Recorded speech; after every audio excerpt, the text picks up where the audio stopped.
Bonjour à tous, ravi de vous retrouver dans votre édition du journal sur AR1. Regardons ensemble les titres de ce samedi 6 mars. La une ce soir. Où en est-on de l'épidémie de Covid-19 en France? Une vaccination accélérée. Le ministre de la Santé et le Premier ministre Jean Castex se sont exprimés pour leur traditionnelle conférence de presse ce jeudi. De nouvelles mesures gouvernementales ont été annoncées dans certains départements. Reportage dans quelques instants. En Nouvelle-Calédonie, un cyclone a frappé l'île hier soir faisant beaucoup de dégâts. Le bilan fait état actuellement de 3 blessés. Nous partirons en Birmanie où les manifestations se sont poursuivies aujourd'hui malgré la répression par l'armée. La veille, une réunion de l'Organisation mondiale des Nations Unies a été le théâtre des divisions de la communauté internationale. Et pour sa 35e édition, les Restos du Cœur ont lancé ce week-end leur traditionnelle collecte.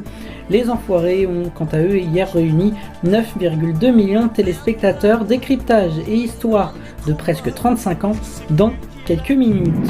L'incertitude plane toujours autour de la prestigieuse compétition de l'Euro de football, déjà repoussée d'1 an. Quelles seront les mesures mises en place? Réponse dans quelques minutes.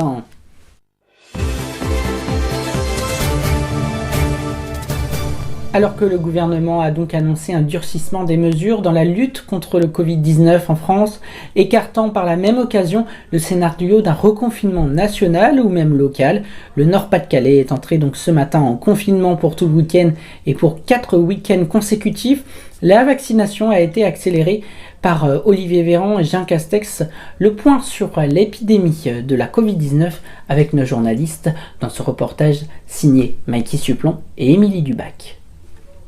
Le Premier ministre Jean Castex a tenu une conférence de presse ce jeudi 4 mars. Il a annoncé un confinement local durant les week-ends pour le département du Nord-Pas-de-Calais.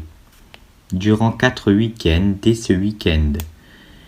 Il rejoint donc les Dunkerquois et les Niçois confinés depuis le week-end dernier, tandis que les Hautes-Alpes, l'Aisne et l'Aube rejoint les 20 départements déjà sur surveillance renforcée. Les magasins jugés non essentiels ont fermé depuis vendredi soir dans les 23 départements déjà à risque, tout comme les centres commerciaux de plus de 10 000 m².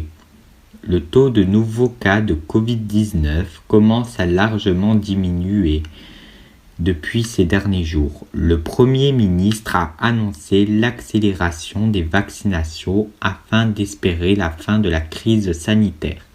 Cette nouvelle phase où la vaccination est la priorité doit durer jusqu'à avril.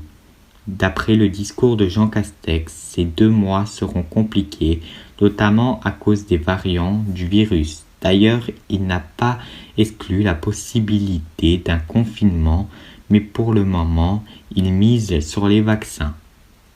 À ce jour, 220 000 Français sont déjà vaccinés, soit à peine 0,3% de la population totale.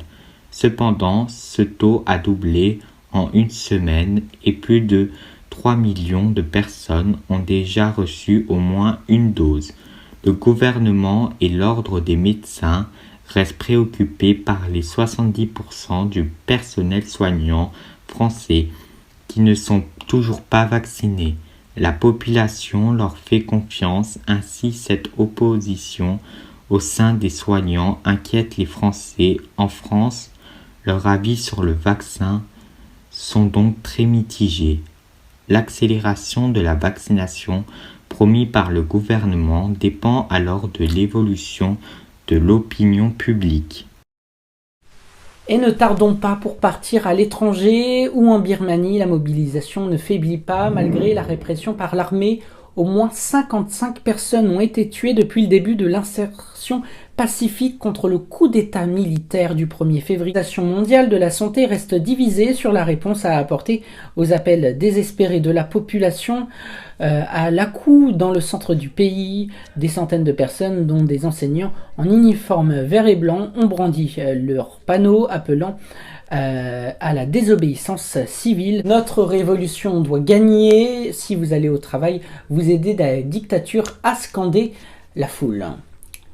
Restons à l'étranger où en Nouvelle-Calédonie, le cyclone tropical Nirwan a touché ce samedi la Nouvelle-Calédonie. Ils ont engendré des rafales allant jusqu'à 220 km/h et a causé de nombreux dégâts matériels. Toutefois, selon un bilan provisoire, aucun dégât majeur n'a été répertorié à la suite de ce cyclone dont l'intensité a été un peu plus faible que prévu. Un enfant a été blessé par des éclats d'une baie vitrée. 20 000 personnes sont toujours privées d'électricité, tandis que des toitures ont été arrachées et ont été signalées sur la commune de Nouméa, en banlieue du chef-lieu d'une collectivité d'outre-mer. Plusieurs navires se sont échoués sur le littoral et à Nouméa, plus de 400 personnes ont trouvé un refuge dans des centres d'hébergement. Les Restos du Cœur réalisent ce week-end du 6 et 7 mars leur collecte de denrées alimentaires et d'hygiène, une année particulière à cause de la crise sanitaire et économique liée à la Covid-19. En cette année, beaucoup d'étudiants sont présents au Restos du Cœur. C'est ce que nous montrent Mikey Suplon et Émilie Dubac. Une grande collecte nationale a été organisée ce week-end par les Restos du Cœur. 2000 bénévoles se mobilisent afin de recueillir les dons. Lors de la collecte de l'année dernière, 1 200 000 repas ont pu être distribués grâce à la solidarité des Français. L'association espère faire aussi cette année. Depuis la crise sanitaire et économique, de plus en plus de personnes font appel à l'aide alimentaire, notamment des étudiants. En effet, un bénéficiaire sur 2 a moins de 25 ans. Le président de l'association ainsi que tous les bénévoles sont inquiets face à l'augmentation significative du nombre de personnes qui font appel au Restos du Cœur. L'association est donc de plus en plus sollicitée et les dons de nourriture tels que les conserves mais aussi les produits pour bébés ou encore les produits hygiéniques sont plus que nécessaires. Quant au concert des Enfoirés, il a eu lieu hier soir sur les antennes de TF1. Il permet de réaliser sa meilleure audience et plus largement la meilleure audience de l'année 2021. Je vous rappelle que les doubles CD et les doubles DVD qui s'affichent justement sur ce plateau sont en vente dans l'ensemble des points de vente ou encore en ligne sur www.lesenfoirés.fr. Un CD ou un DVD, c'est 17 repas offerts pour les Restos du Cœur. Tout autre chose à présent, l'Euro 2021 aura lieu dans 100 jours avec ou sans public, un huis clos sanitaire à 100 jours du coup d'envoi de l'Euro de football le 11 juin prochain. L'incertitude plane autour de la prestigieuse compétition déjà repoussée d'un an. Reportage de notre journaliste Noé Zislin. À 100 jours du début de l'Euro de foot, déjà décalé d'un an suite à la crise sanitaire, certaines zones restent encore floues. La version de départ pour célébrer les 60 ans de la compétition est très discutée. Il était prévu que les équipes jouent dans 12 pays à travers l'Europe. Cela dit, cette organisation peut permettre un déroulement dans un autre pays si l'un est contraint d'annuler à cause d'une situation préoccupante par rapport au Covid. Dominique Blanc, président de la Fédération suisse du foot, s'exprime. J'estime, à titre personnel, que la version de départ, avec une compétition disséminée à travers l'Europe, a peu de chances de voir le jour, compte tenu des restrictions de voyage. Cela posait déjà problème aux supporters avant le Covid. Car pour ceux qui assistaient à chaque match depuis des années, il était assez difficile de se déplacer entre les différents pays européens pour chaque match, la crise sanitaire complexifiant encore les voyages. Actuellement, l'UEFA prévoit 4 scénarios de remplissage des tribunes, 100% de remplissage, de 50 à 100%, de 20 à 30%, voire à huis clos. Certains plans sont à l'étude comme des bulles sanitaires pour les supporters, des vols et trajets en bus spéciaux pour le match vont isoler les spectateurs des matchs aux citoyens des pays. Plusieurs pays se disent prêts à accueillir les matchs de la compétition. ce qui soulage un peu les supporters pour les voyages.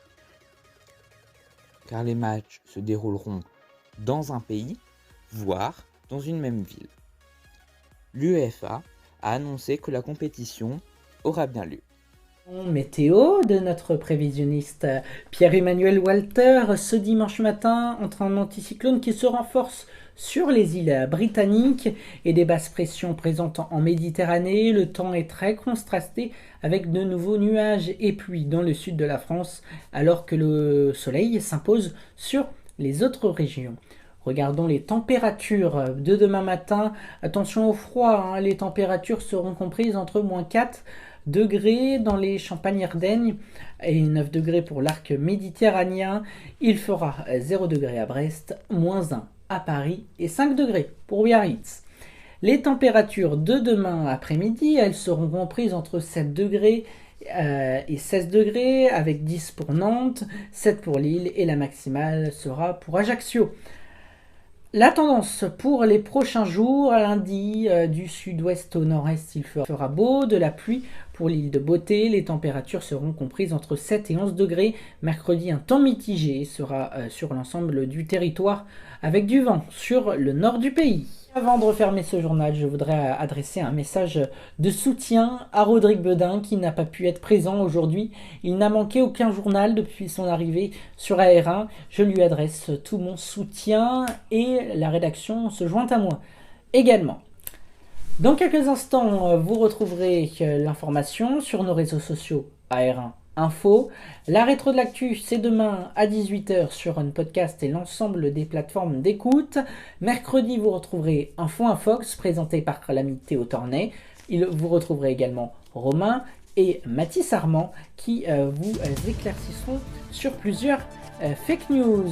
Merci à vous aussi qui vous êtes de plus en plus nombreux à nous regarder. Merci beaucoup. La semaine prochaine sur AR1, ce sera une bande-annonce de présentation de notre chaîne. Merci de votre attention. Je vous souhaite une excellente soirée. Merci, bonsoir.